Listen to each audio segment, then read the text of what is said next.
juste en règle de fonctionnement, pour ceux qui se joignent à nous via le Zoom, nous, on a choisi d'ouvrir nos caméras pour que vous soyez en mesure de nous voir parce que c'est plus plaisant, on va se le dire comme ça. Déjà que c'est une bien mauvaise nouvelle ce soir et que c'est bien triste que l'on retourne en virtuel, surtout si près de la période des fêtes.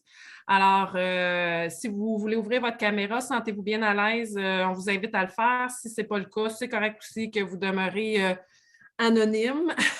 La seule affaire, c'est qu'il y aura une période de questions et lors de la période de questions, on va vous demander juste de vous nommer. Et c'est une séance extraordinaire du Conseil à 18h30. Il y aura la séance régulière à 19h. La séance extraordinaire porte uniquement sur le plan triennal d'immobilisation. Je vais vous expliquer c'est quoi tantôt le plan triennal d'immobilisation qu'on appelle amicalement le PTI. Mais les questions la période de questions qui va être ouverte plus tard au cours de cette séance, toutes les questions doivent porter uniquement sur le PTI. C'est une obligation légale que nous avons, c'est-à-dire nous devons faire une séance indépendante de la séance régulière du Conseil pour adopter le plan d'immobilisation triennale. Et nous avons également l'obligation légale que la période de questions ne porte que sur les éléments du plan d'immobilisation triennale. Donc, sachez que tout de suite après cette séance-ci, à 19h, il y aura la séance ordinaire du Conseil. L'ordre du jour était toujours disponible sur le site de la municipalité. Si jamais vous n'avez pas eu la chance d'en faire la lecture, je vais vous en faire la lecture en début de séance immédiatement parce que je vais ouvrir la séance. Il est 18h32 et officiellement, je dois ouvrir la séance extraordinaire du Conseil du lundi 20 décembre 2021. Est-ce que j'ai besoin d'un proposeur puis d'un secondaire, Madame Arquat? Alors, pour l'adoption de l'ordre du jour. Pour l'adoption de l'ordre du jour, parfait. Alors, je vais lire l'ordre du jour. Point 1, ouverture de l'Assemblée, présence des membres. Point 2, ordre du jour. 2.1, adoption de l'ordre du jour. Résolution numéro 2021-12-330, adoption de l'ordre du jour. Point 2, finances et trésorerie. 2.1, adoption du programme d'immobilisation. Il y a une petite coquille dans l'ordre du jour, c'est pas 2021-2023, c'est 2022-2024. Ensuite, au point 3, période de questions. Au point 5, clôture de la séance. Alors, il ne peut pas y avoir d'ajout à l'ordre du jour puisque c'est une séance extraordinaire. Alors, j'aurai besoin d'un secondaire et d'un proposeur pour l'adoption de l'ordre du jour. Étienne, je propose. Xavier, je seconde. Parfait. Alors, nous allons passer au point finances et trésorerie, adoption du programme d'immobilisation triennale 2022-2024. Pour ceux qui ne le savent pas, le programme triennal d'immobilisation, c'est un outil de planification que l'administration municipale doit constituer. Ce programme-là s'échelonne habituellement sur 3 ans. Et on y retrouve les éléments importants du plan de développement local. Dans le fond, c'est un processus qui est intimement lié à la prévision budgétaire de la municipalité et qui nous permet d'évaluer et d'anticiper les incidences financières des dépenses en immobilisation sur le budget annuel futur. Donc, en ce sens, le législateur a accordé une grande importance au processus. Comme je vous ai expliqué tantôt, ça doit être fait dans une séance extraordinaire et il y a des exigences spécifiques que je vous ai également expliquées en début de séance. Alors, nous avons... je vais vous énumérer un peu ce qu'il y a dans le projet, puisque peut-être vous n'avez pas les éléments actuellement, mais le PTI est divisé au niveau de la voirie, les immeubles, la sécurité des incendies, les loisirs, l'hygiène de milieu, et il y a toujours une section autres ou varia, là, des éléments qu'on souhaiterait en termes d'immobilisation intégrer dans notre budget possible. C'est sûr que les éléments qui se retrouvent dans le PTI, ce ne sont pas des obligations de la municipalité d'aller de l'avant dans ces dossiers-là, mais c'est des projets pour l'avenir. Et donc, c'est ce que la municipalité souhaite en termes d'immobilisation dans le futur. Donc, au niveau de la voirie, il y a la planification en 2022 de la réfection du chemin Ruisseau des Noyers. Il y aura une subvention associée à ça. Il y aura aussi des sommes qui viennent directement du Fonds des carrières et du Fonds général. Il y a aussi une partie de la réflexion du boulevard Édouard VII et la stabilisation des rives qui y sont associées. Alors, ça va se produire en 2022 également. Je m'excuse, je vous ai oublié de mentionner les sommes associées à la réfection du Ruisseau des Noyers. C'est 2 220 700 $. Pour la réfection d'Édouard VII, c'est 656 200 $. Concernant la stabilisation des rives, c'est une somme additionnée aux 656 000 qui est un montant de 221 700. Nous avons aussi des plans et devis pour la Montée-Gagné et la rue du Parc Landry qui sont prévus en 2023 et 2024. En 2023, on prévoit y mettre un montant de 48 290 $ et en 2024, 652 000 $. Il y a également, on a rajouté à la voirie peut-être des équipements de déneigement. Je vous explique. On a actuellement des contrats de déneigement qui augmentent d'année en année, qui sont quand même assez dispendieux. Et là, on a mis équipement de déneigement en 2023-2024, un montant de 300 000 en 2023 et 2024, 600 000. C'est pour nous permettre d'avoir une réflexion sur la nécessité peut-être éventuellement de faire l'acquisition de certains équipements de déneigement et que la municipalité soit responsable de l'affaire. Je ne vous dis pas qu'on s'en va nécessairement vers là. On a des discussions à y avoir avec le conseil, avec les citoyens, mais dans une vision d'avenir, on a pensé inclure ces sommes qui, on juge, pourraient être importantes. Maintenant, si elles ne sont pas utilisées pour l'équipement de déneigement parce qu'on choisit une autre voie, ces sommes seront redistribuées là, dans un PTI futur. Au niveau des immeubles, aménagement, déménagement des bâtisses municipaux, c'est sûr qu'au niveau des infrastructures municipales, il y a des bâtiments municipaux, en fait, il y a certaines évaluations à faire sur les structures et les besoins. Alors, en 2022, on y a mis un montant de 45 000 $. En 2023, un demi-million. Au niveau du financement, là, je veux juste vous dire qu'il y a des possibilités de subvention. Puis dans le programme, là, on les a indiqués les endroits où il y a des possibilités de subvention. Au niveau des immeubles, on retrouve aussi le centre communautaire.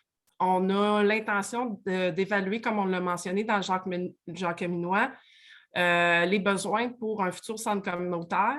Donc, on l'a inclus dans le plan d'immobilisation, 100 000 pour cette année, un demi-million pour 2023. Bien, cette année étant 2022. Là. Aménagement, déménagement de la bibliothèque dans une perspective où on veut revoir les besoins et le centre communautaire. On a mis un 30 000 $ dans l'éventualité où la bibliothèque serait déménagée dans le futur centre communautaire. Au niveau des immeubles, il y a aussi une caserne de pompiers. Donc, actuellement, la caserne, elle n'est pas à jour avec le code du bâtiment. Il y a certains enjeux au niveau des matériels, au niveau des ressources aussi. Alors, au niveau de la caserne des pompiers, en 2024, on a prévu une somme de 3 500 000.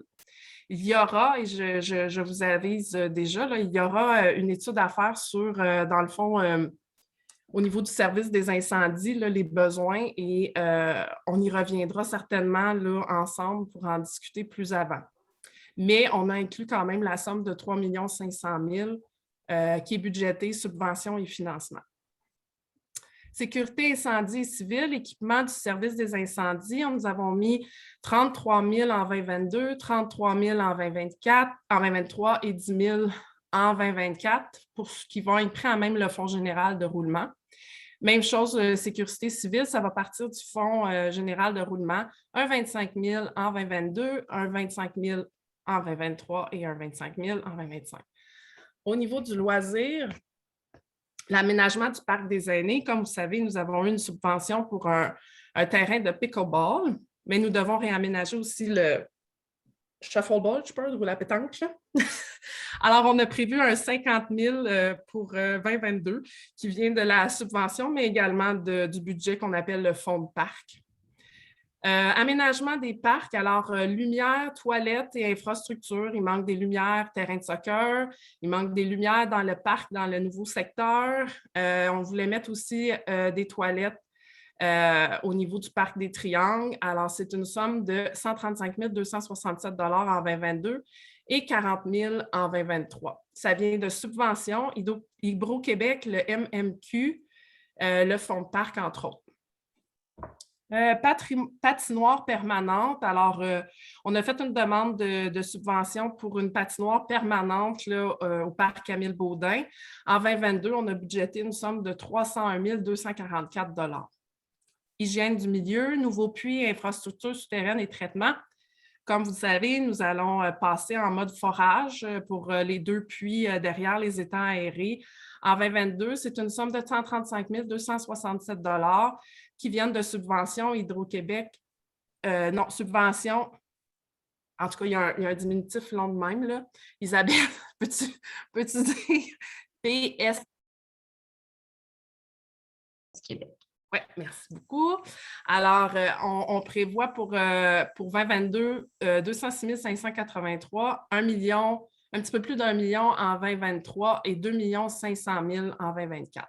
C'est beaucoup de sous, mais on souhaite que les enjeux d'eau se résolvent. Et on prévoit également que la qualité de l'eau au niveau des minéraux puis tout ça, avec un meilleur champ d'épuration, pas un meilleur champ d'épuration, mais un meilleur traitement des eaux devrait régler les problèmes qu'on a actuellement. Au niveau de l'hygiène du milieu, il y a aussi les vidanges de boue. C'est des sommes de 30 000 $ pour 2022 et c'est à partir du Fonds général. Maintenant, bac et compostage, la loi nous prévoit qu'en 2025, toutes les municipalités doivent avoir des bacs bruns. Alors, nous sommes dans l'évaluation avec Compo Richelieu d'un contrat avec une possible délégation à la MRC. Ça veut dire que ce serait la MRC qui deviendrait possiblement responsable des bacs bruns et des vidanges et aussi des matériaux de construction. Avec un contrat qu'on aurait peut-être avec Compo Richelieu, à commencer en janvier 2023. Si nous allons vers les bacs bruns, puis nous n'aurons pas le choix parce que c'est aussi la loi qui le prévoit, ça prend l'achat des bacs et on souhaiterait que ça soit la municipalité qui le fasse pour que les bacs bruns soient gratuits pour les citoyens. Alors ça, c'est une somme de 65 450 $ qui doit être budgétée. Il y aura des subventions qui viennent de Reste Québec et il y aura des sommes qui vont venir du Fonds général de la municipalité. Au niveau de la section autres dans le PTI, on parle de bornes électriques sur 4 rues. C'est une subvention qui viendrait d'Hydro-Québec pour un montant de 10 000 $ les bacs. Alors, pour un total au bout des 3 ans d'un montant de 18 934 941 $. Alors, voici le plan d'immobilisation triennale en fonction des obligations légales que nous avons. C'est aussi une image sur l'avenir de la municipalité en termes d'immobilisation. Et maintenant que je vous ai présenté ce document, je vais pouvoir ouvrir... Est-ce que j'ouvre la période de questions tout de suite, Isabelle, avant de passer au vote ou il faut que je passe au vote avant? Normalement, c'est le vote en premier. Alors, le document a été présenté, discuté en caucus avec les conseillers en place et donc, conséquemment, il est proposé d'adopter le plan triennal d'immobilisation 2022-2024 tel que présenté. Est-ce qu'il y a quelqu'un qui appelle le vote? Bruno, tu demandes le vote? Oui. OK. Alors, on va passer au vote. Étienne? Pour. Pour. Nathalie? Oui. Pour. Bruno? Pour. Pour. Xavier? Pour. Pour. Mylène? Pour. Parfait. Le plan triennal d'immobilisation est adopté tel que présenté. Je vais maintenant passer à la période de questions. Je vous rappelle que les questions doivent porter uniquement sur la présentation qui vous a été faite, donc le PTI. Est-ce qu'il y a parmi vous, citoyens, des gens qui souhaitent prendre parole? Si oui, je vous demanderai de lever la main. La manière de le faire, c'est d'aller dans la bande en bas, de peser sur « Participants » et vous allez pouvoir cliquer à côté de votre nom pour lever la main ou vous pouvez également, si je ne me trompe pas, où est-ce qu'il y a les réactions, là, vous pouvez aussi lever la main là. Est-ce qu'il y a des gens qui ont des questions?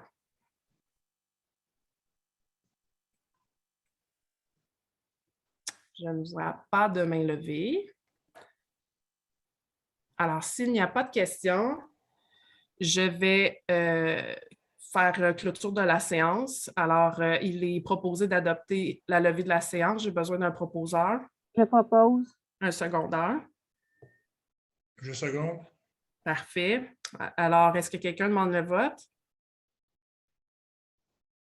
Bruno, on n'est pas... si on est tous d'accord, on n'est pas obligé de demander le vote. C'est pour ça que je ne l'ai pas demandé. OK, excellent. Alors, c'est voté à l'unanimité, donc ça clôt la séance spéciale sur le PTI.